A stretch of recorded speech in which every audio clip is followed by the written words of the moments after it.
Hey everyone, welcome back to our channel. In today's video, I'm going to show you how to add Instagram link to Facebook. So let's get into the video. Once you're in your Instagram account, you must have to copy your Instagram link, and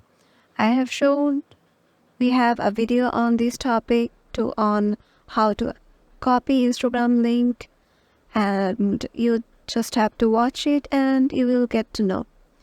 And if you already know, then just copy your Instagram link, and you can also go to Account Center and then log in with your Facebook account in Meta, and there will be your Facebook and Instagram linked. And there's another way. You can directly go to your Facebook and go to your About Info, and there you can see a social link option. In that option, you just have to add the link you just copied of your Instagram profile, and your Instagram link will be updated in Facebook or added in Facebook. If this video helped you out, make sure to give it a thumbs up and subscribe to our channel, and we will see you in the next video.